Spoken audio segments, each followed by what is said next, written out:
वो जो लड़का उतरा है नूह में, वो जो लड़का उतरा है मणिपुर में औरतों को नंगा करके उनके स्तनों को काटते हुए और सामूहिक हत्या करने के लिए, बलात्कार करने के लिए, वो तो इंसान की कैटेगरी से बाहर हो गया ना। कि देश के इतिहास में, संसदीय इतिहास में शायद पहली बार हो रहा है कि देश के प्रधानमंत्री को एक सुलगते हुए राज्य पर बोलने के लिए, बाध्य करने के लिए सारे विपक्ष को नो कॉन्फिडेंस मोशन लाना पड़ा। नफरत से बिना टकराए अमन नहीं आ सकता। कि दरअसल ये संकट सबसे ज्यादा हिंदुओं के लिए है। जो मनुस्मृति आ रही है उससे जो हिंदू औरतें हैं, सबसे ज्यादा खतरा जो ये लुम्पन ब्रिगेड है, जो आपको हरियाणा, राजस्थान, तमाम जगह पे रिवॉल्वर घुमाते हुए, एक रिवॉल्वर रानी भी आई है, उसके भी वीडियो चलते हैं। ये दरअसल जो फ्यूचर जनरेशन है उसको लुम्पन और अपराधी बना रही है। बार बार बताया जा रहा है कि जो किसान यहाँ जुटे थे, 700-800 किसानों ने जो शहादत दी थी, जो मरे थे, वो सब दरअसल किसान विरोधी लोग। शुक्रिया। और नंदिता जी और सहबा और बाकी साथियों ने ये जो शुरुआत की है, मुझे लगता है कि शायद जिस तरफ हम बढ़ रहे हैं, जिस तरफ देश का लोकतंत्र बढ़ रहा है, जिस तरह से लोकतंत्र पे संगोल युग यानी राजदंड का और देश के कॉन्स्टिट्यूशन का जिक्र हुआ, उस कॉन्स्टिट्यूशन पे मनुस्मृति का दबदबा, कब्जा हो गया है। तकरीबन ट्रांसफॉर्मेशन तो अनाउंस हो ही गया। अभी संजय जी ने जिक्र किया मित्रों का, तो मित्रों और कंपनी ने एक तरह से ट्रांसफॉर्मेशन की एक प्रक्रिया अपनी तरफ से संगोल गाड़ के कर दी है नई पार्लियामेंट में। उसमें 2-3 चीज़ें जो बहुत ज़रूरी हैं और मुझे लगता है कि जितने लोग यहाँ पर मौजूद हैं, हम सब इस बात को बहुत शिद्दत से महसूस कर रहे हैं कि हमारे चारों तरफ जो नफ़रत है वो इस कदर व्याप्त है कि उस नफ़रत को देखते देखते ऐसा महसूस होने लगता है कि शायद यही सबसे बड़ी रियलिटी है हमारे दौर की। और शायद इस कमरे में जितने लोग हैं, बाहर जितने हमारे दोस्त हैं, हमारे परिचित हैं, हमारे को ट्रैवलर्स हैं इस जर्नी में, वो सब, उन सब के भीतर शायद एक सवाल ये बहुत सुलगता हुआ है, जलता हुआ है मणिपुर की तरह ही, कि इतनी तेजी से जो सारे के सारा तंत्र है, लोकतंत्र के जितने खंबे पढ़े सुनाए जाते हैं, वो सब ऐसे ढह जाएंगे, सब नफरती हुजूम को इस तरह से तरजीह देंगे, या हर्ष जिसका जिक्र कर रहे हैं, बहुत सुविधाजनक चुप्पी हासिल हो जाएगी। मतलब ये ऐसा हो जाएगा, मुल्क, शायद यहाँ पे जितने लोग हैं उनको बिल्कुल भरोसा नहीं रहा होगा कि वाकई, मैं बहुत पहले की बात नहीं कह रही, मैं कह रही हूँ कि पिछले न्यू लिबरल दौर के बाद भी शायद जिस सभ्य समाज की न्यू कैपिटल ने कल्पना की थी, जो नव पूंजीवाद है, जो विकास हो रहा है, उसमें शायद गुड़गांव को बसाने वाले लोगों के दिमाग में भी नहीं रहा होगा कि यहाँ गुड़गांव में ऐसा हुजूम उतरेगा और सरेआम हिंसा करेगा, तलवारें चमकाएगा, पत्थर मारेगा, बम चलाएगा, बंदूक चलाएगा। ये सब वो जिनको G20 के आप कहिए कि स्टार इलाके हैं, जिनको आप विकास के तौर पे दिखाते थे। तो मुझे लगता है कि ये एक बड़े पैमाने पे जब दोस्ती की बात, या दोस्ती का एक जो मिशन हो रहा है, दरअसल ये जीवन को बचाने की बात है, मानवता को बचाने की बात है और देश को बचाने की बात है। क्योंकि संसद में जो सत्र चल रहा है, उस सत्र में एक बहुत सुनियोजित ढंग से कोशिश हो रही है कि देश के विरोध में जो ताकतें हैं, जो मणिपुर को जला रहे हैं, जो नूह को जला रहे हैं, जिन्होंने गुजरात 2002 में जलाया, जिन्होंने एक कांस्टेबल के हाथ में ऐसी बंदूक दी जो किसी मुसलमान को चुन चुन के मारे, ये जो पूरा का पूरा डेवलपमेंट मॉडल है, इस डेवलपमेंट मॉडल को ही देश की तकदीर और देश का भविष्य और देश के विकास के तौर पे जो पेश किया जा रहा है, और पूरी डिबेट ये हो रही है कि इसको जो लोग चैलेंज कर रहे हैं, आज विडंबना है कि जो अमन की बात करने वाले लोग हैं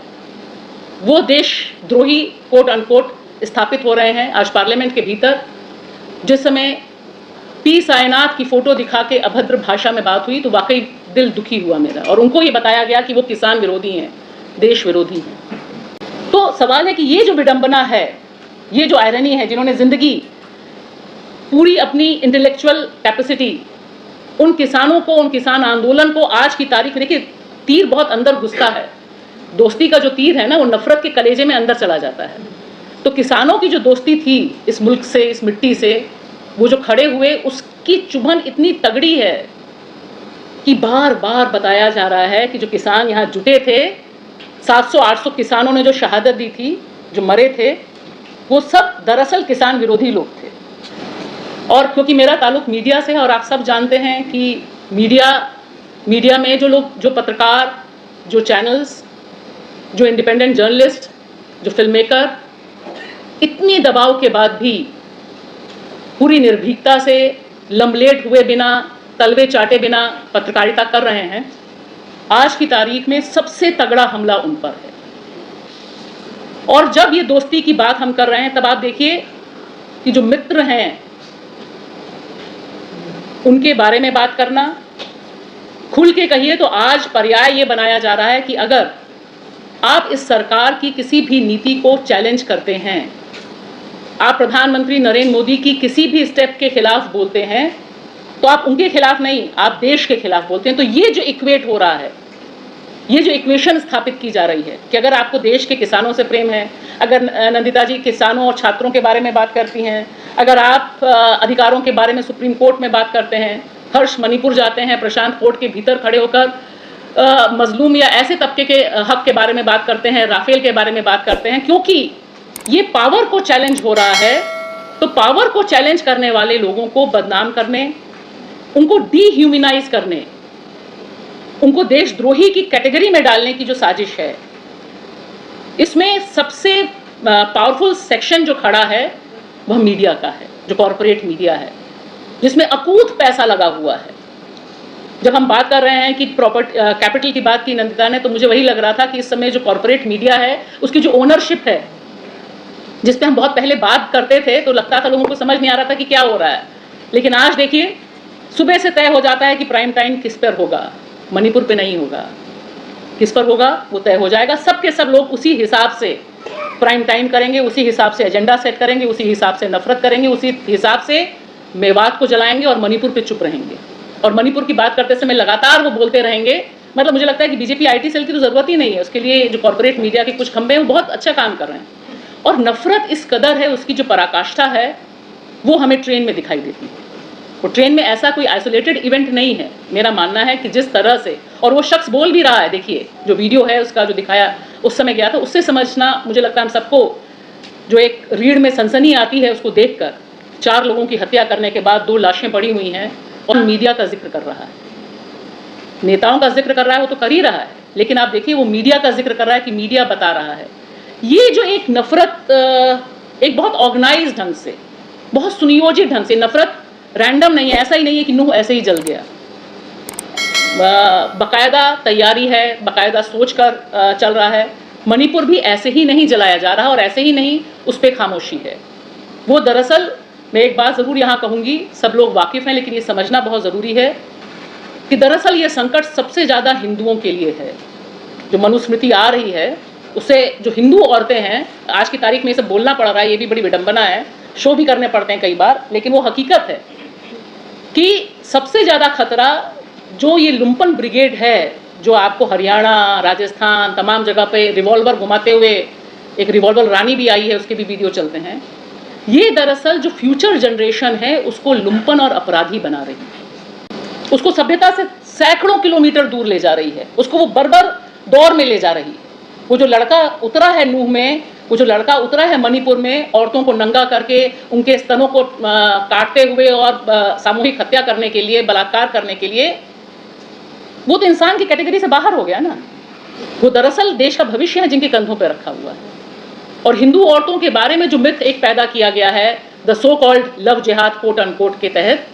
वो दरअसल हिंदू औरतों के ऊपर हमला है, क्योंकि वो बता दिया है कि तुम्हारे पास दिमाग नहीं है, तुम अपना प्रेमी नहीं चुन सकती, अपने कपड़े नहीं चुन सकती, अपना विवाह नहीं चुन सकती, कुछ नहीं चुन सकती, क्योंकि तुम्हारे पास मनुस्मृति यही कहती है कि औरत अपना डिसीजन नहीं ले सकती है। तो हिंदू औरत कैसे डिसीजन ले सकती है? गुजरात में जब हम बैठे हैं वहाँ चर्चा हो रही कि लव मैरिज जब होगी तब भी पेरेंट्स का कंसेंट जरूरी होगा। तो ये जो एक दौर है, तो ऊपर से लेकर नीचे तक जो नफरत का दौर है, और जिसमें जो लोकतंत्र के तमाम खंबे हैं, जिसमें न्यायपालिका का एक बहुत अहम योगदान हो सकता था, जो नहीं हुआ। मणिपुर को बाकी सब संस्थाओं ने फेल किया, सुप्रीम कोर्ट ने भी फेल किया। जब वो लोग पहुंचे थे वहां पर इंटरवीन करने के लिए, तो नहीं इंटरवेंशन हुआ। तो ये जो एक चीज़ दिखाई दे रही है कि राजा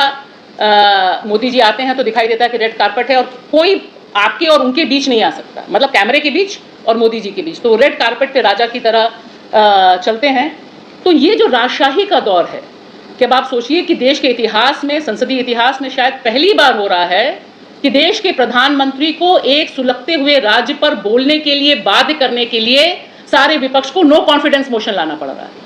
तो ये जो एक नफरत है, मुझे लगता है कि इसको काउंटर करने के लिए, इस पर बात करने के लिए, क्योंकि मुझे लगता है नफरत से बिना टकराए अमन नहीं आ सकता। अमन ऐसा नहीं है कि हम अंदर आपस में बैठ के सोचें कि ये सुरक्षित खेमा है, बगल में कुछ हो रहा है उस पर हम नहीं बोलेंगे, हम आपस में प्रेम कविता का पाठ करेंगे, आपस में दोस्ती का पाठ करेंगे। नहीं,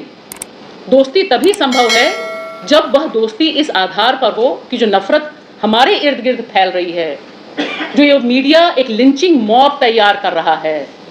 मीडिया ये निर्धारित कर रहा है कि आप किसके प्रति घृणा करें,